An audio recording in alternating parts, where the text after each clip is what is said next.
कल यहाँ यहीं सामने RS पैलेस होटल में आप सबने इंटरटेनमेंट का एक नौटंकी वाला एपिसोड देखा।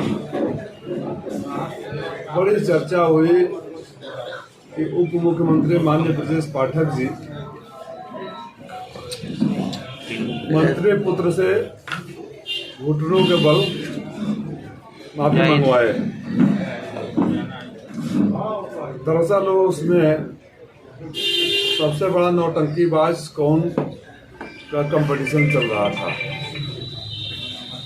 माननीय ब्रजेश पाठक जी से मैं जानना चाहूँगा कि आप अपने को इस सरकार में ब्राह्मणों का सबसे बड़ा चेहरा मानते हैं। जिस दिन आदरणीय महेंद्र पांडे जी कैबिनेट मंत्री वरिष्ठ नेता को मंच से मां बहन की गाली दी गई, उस दिन आप खामोशी से ताली क्यों बजा रहे थे? जिस दिन मंच से भारतीय जनता पार्टी के कार्यकर्ताओं को, जब मैं बात करता हूं तो कार्यकर्ताओं में समाज के सभी वर्ग के लोग आ जाते हैं, हर जात बिरादरी के लोग आ जाते हैं, को दौड़ाकर माँ की गाली देकर, वो वीडियो आप लोगों के पास भी होगा, किसी के पास नहीं होगा तो कहिए मैं दे दूं, होगा ही, निश्चित रूप से होगा। माँ बहन की गाली देकर कहा गया कि इनको दौड़ाकर जूते मारो। उस दिन भी आदरणीय ब्रजेश पाठक जी आप चुप रहे। और तो और मैं वो तो खैर आपके पार्टी का मामला है, इंटरनल पॉलिटिक्स में आप क्यों खुश रहे जब आदरणीय जोगी जी को के बारे में अपशब्द कहे गए, मोदी जी शाह जी के बारे में अपशब्द कहे गए, ऐसे शब्द जो संसदीय कभी हो ही नहीं सकते। तब न सिर्फ आप खामोश रहे बल्कि इतने खुश हुए पाठक जी, आप इतने खुश हुए कि ओम प्रकाश राजभर जी को पकड़ के पैरों में लोट लोट के भारतीय जनता पार्टी में लेकर चले आए।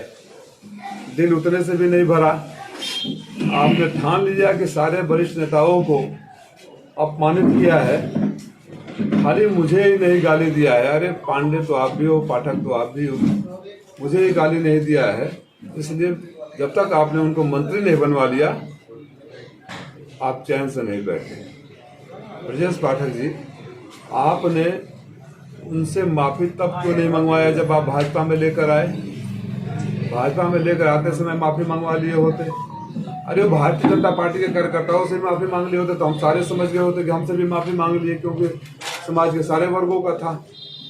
तब आपने माफी नहीं मंगवाया, आज तक माफी नहीं मंगवाया, आज यहाँ आकर नौटंकी करवा रहे हैं। मैं चाहता हूँ कि सारे समाज की तरफ से, इंक्लूडिंग मैं, सारे समाज की तरफ से सबसे पहले ब्रजेश पाठक माफी मांगे कि ऐसे गालीबाजों को वो संरक्षण देते हैं, प्रमोट करते हैं, पार्टी में लेकर आते हैं। उनका पार्टी का इंटरनल मामला है, उनकी पार्टी ने क्यों लिया नहीं लिया उस पर नहीं जानना चाहता हूँ, लेकिन वो प्रमोट करते हैं और संरक्षण देते हैं। ऐसे लोगों की वजह से ऐसे असभ्य भाषा का प्रयोग करने वाले लोग राजनीति में आगे बढ़ते हैं और आम जनमानस के मान सम्मान की उन्हें तनिक भी चिंता नहीं होती है।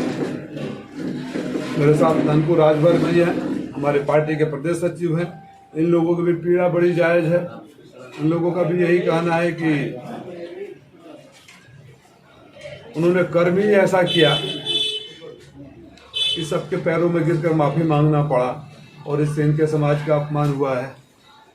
तो जो इंसान समाज के हर वर्ग को अपमानित करता है, और वो पुत्र जी कुछ दिन पहले आप ही पत्रकार मित्रों के सामने जब एक सवाल के जवाब में बोल रहे थे कि आदमी की पहचान उसका कर्म से होती है, तो हे महत्वाकांक्षी पुत्र, माननीय मंत्री जी के पुत्र, यही आपके कर्म है जो लोग देख रहे हैं कि आज वोट के लिए, एक अपनी सीट जीतने के लिए कभी गाली देते हो, कभी पैरों में लौट जाते हो, कभी जिसको गाली देते हो उसी के पैरों में लौट जाते हो।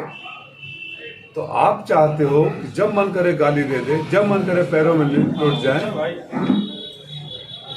और आपको लोग वोट दे दें। याद रखिएगा, आप 17 में बांसडीह से लड़े थे, लोग हरा कर भेज दिए, आप लौट कर नहीं गए। 22 में बनारस से लड़े थे, वहां से कुटाई और पिटाई दोनों हो गई, भाग के चले आए। 24 में यहाँ आए हो। ये हार की हैट्रिक के साथ ही आपकी जिंदगी का आखिरी चुनाव होगा। यहाँ से वो जवाब मिलेगा समाज के सारे वर्गों का, जिसमें अगड़े पिछड़े की बात नहीं है। जब सामूहिक रूप से गाली दी जाती है तो सबको गाली पड़ सकती है।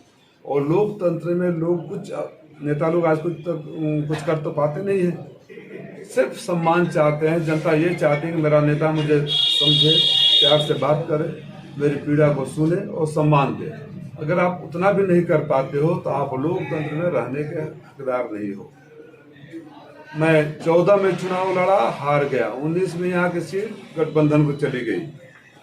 मैं भी चाहता इसी घर में आप लोग गवाह हैं, मेरे ऊपर इनकम टैक्स के छापे पड़े, क्यों? और सवाल क्या पूछे जा रहे थे, आप सब गवाह हो कि सोशल मीडिया पर देखते हैं आप इतने मरीजों का इलाज कराते हो, इतने गरीबों को शादी करते हो, इतने बच्चों को गोद लेते हुए पैसा कहाँ से आता है।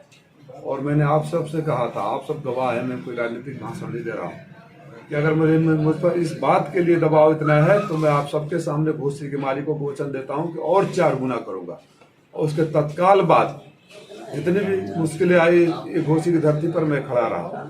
न तो मैं क्षेत्र बदला, न तो मैं पार्टी बदला, न तो अपने सेवा भाव वाले विचार बदले।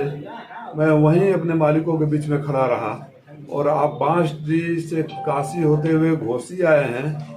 आपके पिताजी बिहार में जाकर बड़ी बड़ी बातें करते हैं, बिहार में पार्टी बनाने की बात करते हैं।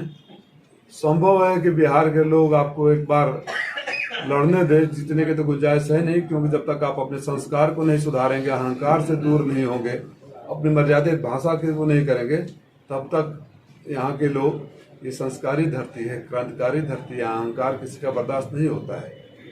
तो मैं सिर्फ इतना ही कहने आया हूँ कि ब्रजेश पाठक जी ने माफ़ी तो मंगवा लिया, ब्रजेश पाठक जी खुद माफ़ी कब मांगेंगे और वो तब